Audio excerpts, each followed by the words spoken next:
An entire army, 120,000 soldiers, vanished in less than 24 hours.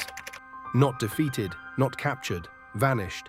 This isn't conspiracy theory. It's documented history that military academies refuse to teach. Everyone knows Pearl Harbor and D-Day. But there are catastrophic military disasters so devastating, so embarrassing, that governments erased them from textbooks. Battles where incompetence killed more soldiers than enemy fire. Invasions that annihilated entire divisions before they saw combat. Tactical blunders so catastrophic they changed the course of wars. You've probably never heard a single name. What you're about to discover will shatter everything you thought you knew about military history. Number 1. The army that drowned itself. Battle of the Bzura, 1939. Poland's largest counteroffensive of World War II ended with soldiers drowning in their own retreat. September 1939. While the world watched Nazi blitzkrieg crush Poland, something remarkable happened. Poland launched a massive counterattack. 250,000 troops near the Bzura River pushed German forces back for 3 days. Victory seemed within reach. Then Polish command made a fatal decision. Panicking about encirclement, they ordered a full retreat across a river with only 3 functioning bridges. No coordination, no traffic control, no phased withdrawal. Just 250,000 men, thousands of horses, artillery pieces and vehicles, all trying to cross simultaneously. The bridges collapsed within hours. Soldiers weighed down with 60-pound packs jumped into freezing water. Over 170,000 Polish soldiers were killed, captured or drowned. German forces simply surrounded the riverbanks and waited.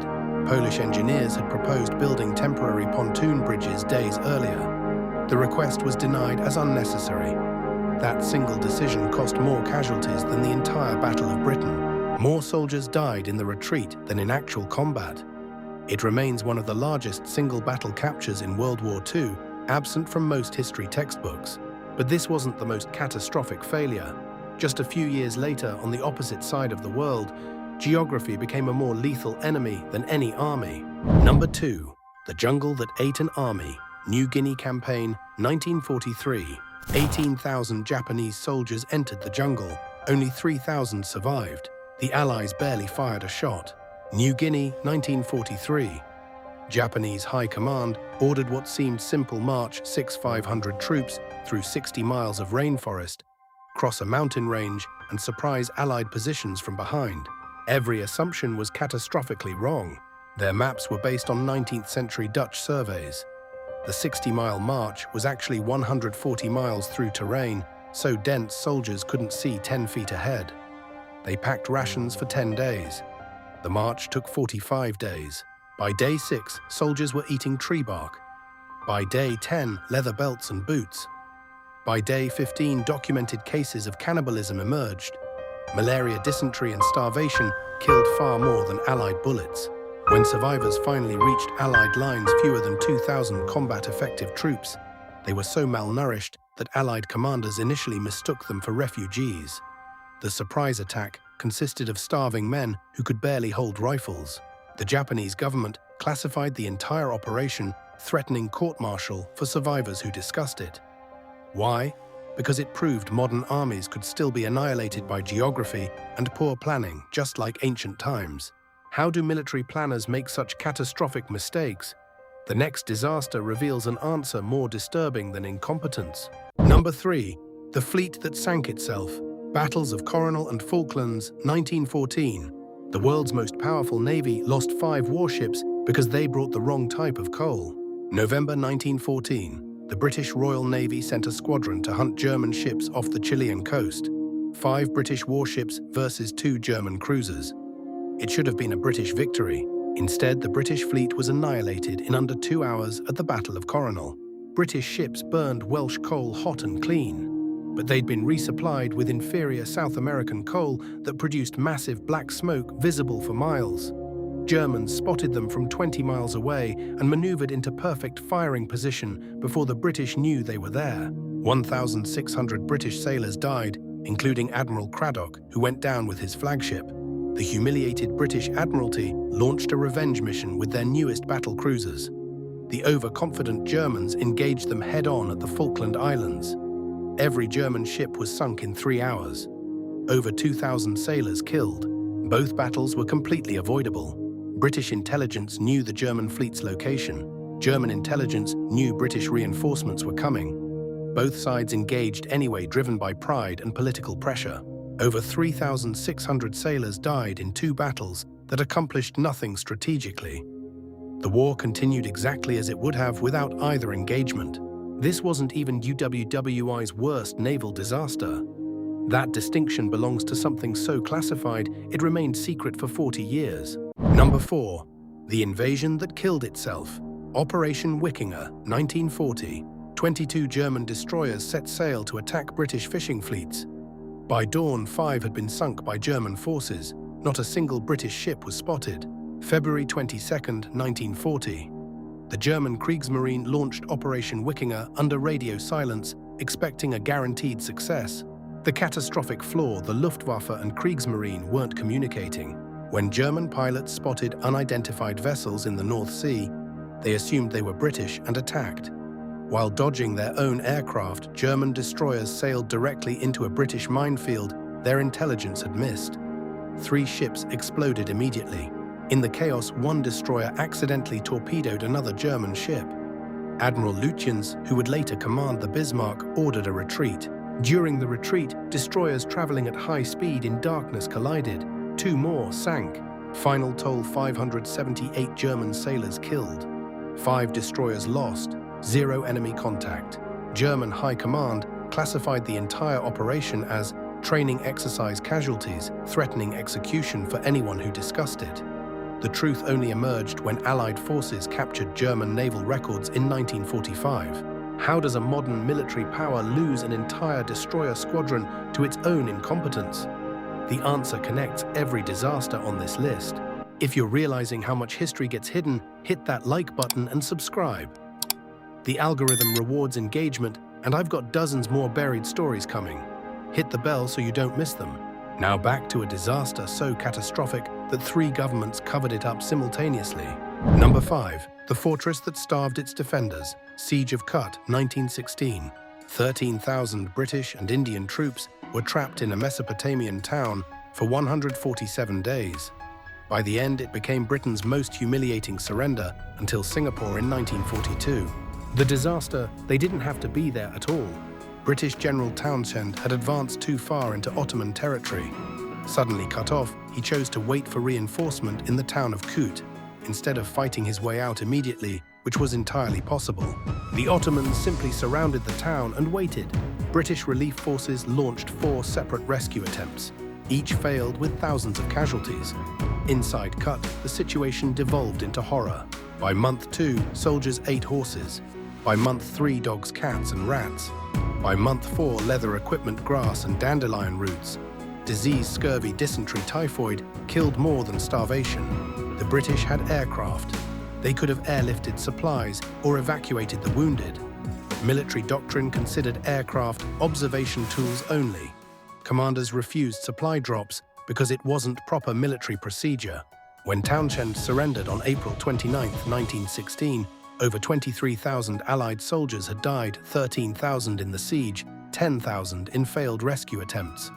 The Ottoman Empire lost only 10,000 troops total. The British government buried the disaster under wartime censorship. Most Brits didn't learn about Kut until the 1960s, when documents were declassified. Something even more disturbing happened when 2 Allied armies accidentally fought each other. Number 6. The battle that shouldn't have happened. Texel Island, 1945. April 1945. Germany is collapsing. Hitler's in his bunker. The war is essentially over. Then the deadliest battle on Dutch soil in World War II erupts between 2 groups who were both supposed to be on the same side. Germans had stationed 800 Georgian soldiers, Soviet POWs, forced to fight for Germany on Texel Island in the Netherlands. These Georgians had secretly planned a revolt for months. On April 5th, they attacked their German officers, killing 400 in a single night. They expected Canadian and British forces to arrive within days. They were wrong. Germans sent 2,000 elite troops to retake the island.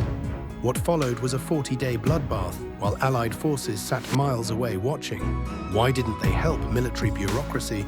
couldn't decide whose jurisdiction the island fell under: British, Canadian, or Dutch forces. While Allied commanders argued about paperwork, 2,000 people died: German soldiers, Georgian rebels, and Dutch civilians caught in the crossfire.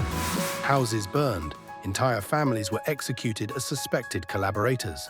When Canadian forces finally liberated Texel on May 20th, 1945, 12 days after Germany officially surrendered, they found devastation. Over 800 Georgians dead, 500 Dutch civilians killed, 1,700 German casualties. This battle happened after the war in Europe officially ended. Soldiers died while victory parades marched through London and Paris. The Dutch government suppressed the story for decades, unwilling to reveal Allied indifference to civilian suffering. Most history books still omit it. The next disaster killed more soldiers in one day than some entire wars. Number 7. The training exercise that became a massacre.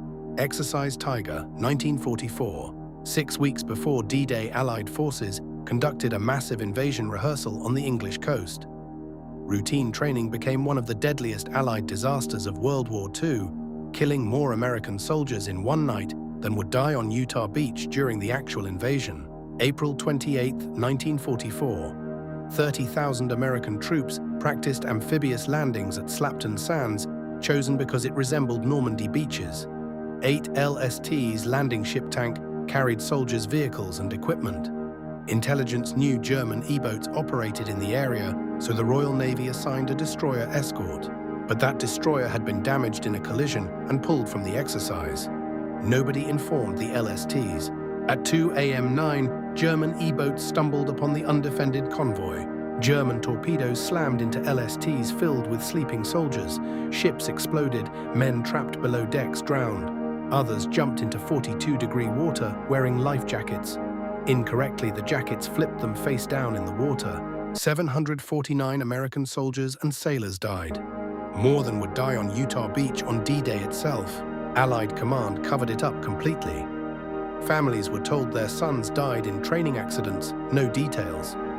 The full story remained classified until 1984. 40 years.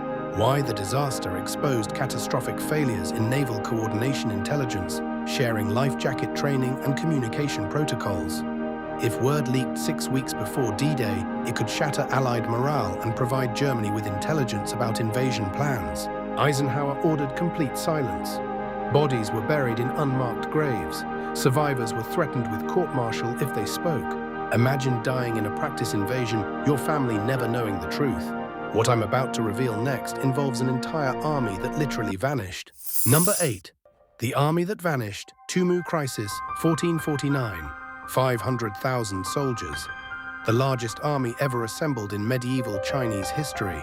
Led by the emperor himself, marching to crush a Mongol threat. Within 1 week, the emperor was captured, 500,000 soldiers were dead or scattered, and the Ming dynasty nearly collapsed. Chinese historians still argue about this disaster because it's so catastrophically embarrassing. The Zhengtong emperor, young and inexperienced, decided to personally lead a massive army against Mongol raiders. His advisors begged him not to go. Pride drove him forward. The campaign failed from day one. The army moved too fast, supply lines couldn't keep pace. Soldiers ran out of food within days. Then intelligence failed. The Mongols weren't where Chinese scouts reported. Advisors suggested retreat. The emperor refused. Everything collapsed simultaneously. The army reached Tumu Fortress, essentially a supply depot in the middle of nowhere. Mongol forces led by brilliant commander Esen Taishi had been tracking the Chinese army the entire time, waiting for the perfect moment. They attacked when the Chinese were desperate for water. In less than 24 hours, the entire army disintegrated. Soldiers fled in every direction. The emperor's bodyguard was slaughtered. The emperor himself was captured alive, the ultimate humiliation in Chinese culture. The Ming dynasty paid ransom to retrieve their emperor, essentially admitting their military had been destroyed by a smaller, smarter force. The psychological blow was so severe that Chinese military doctrine was rewritten for the next 200 years. China abandoned aggressive military expansion for generations. The Great Wall was massively reinforced because China no longer trusted its army to defend borders. One battle changed an empire's entire strategic philosophy. How does the world's largest army vanish in 24 hours? The answer connects every disaster on this list. Number 9. The retreat that killed more than the battle. Kari to Armenia, 53 BCE. This disaster invented the concept of military catastrophe, Rome's worst defeat until Teutoburg Forest. Marcus Licinius Crassus, the richest man in Rome, part of the first triumvirate with Julius Caesar and Pompey, needed military glory to match his partners. He invaded Parthia, modern Iran, with 44,000 legionaries, Rome's finest troops. The Battle of Carrhae was brutal. 20,000 Romans killed by Parthian horse archers in a single day. But that's not the disaster. The disaster was what happened next. Crassus retreated with 24,000 surviving soldiers toward Armenia, hoping for refuge. The Parthians offered peace negotiations. Desperate Crassus agreed to meet. It was a trap. He was murdered during the meeting. His head was cut off and used as a prop in a Parthian theater performance. Without their commander, the Roman army completely disintegrated. Soldiers scattered across hundreds of miles of desert. No water, no food, no maps. Parthian cavalry hunted them for weeks. Roman soldiers sold themselves into slavery for water. Others were crucified as warnings. Thousands simply vanished, bodies never found. Final toll, only 10,000 Romans reached Roman territory. A 77% casualty rate, one of the worst in military history. Those 10,000 survivors were so traumatized and humiliated that Rome banned them from ever returning to Italy. They were exiled to the eastern frontier, considered contaminated by defeat. The psychological impact was so severe that Roman military tactics were completely reformed. No Roman army invaded Parthia again until Emperor Trajan in 116 CE, 169 years later. Every disaster on this list shares the same root causes: overconfidence, Tumu Carrhae; Texel, poor communication; Wikinger, Tiger; ignoring intelligence, Basura, New Guinea; bureaucratic paralysis, Cut Coronel; pride over pragmatism. All of them. These weren't flukes. They were systemic failures that keep repeating throughout history. 9 catastrophic military disasters. Hundreds of thousands of soldiers killed not primarily by enemy action, but by incompetence, pride, and catastrophic planning. Armies that drowned themselves, fleets that sank their own ships, sieges that could have been avoided, battles that happened after wars ended. Which disaster shocked you most? The Tumu crisis, where 500,000 soldiers vanished, or Exercise Tiger, where Allied forces covered up 749 deaths for 40 years? Drop A for Tumu, B for Tiger in the comments. What other forgotten military events should I investigate? This is just scratching the surface. If this opened your eyes to buried history, like, subscribe and hit the bell. What's coming next is even more censored: 3 forgotten wars that killed more than WW. Conflicts so devastating that governments worldwide still suppress the true death tolls. Until then, remember, history isn't always written by the victors. Sometimes it's just erased.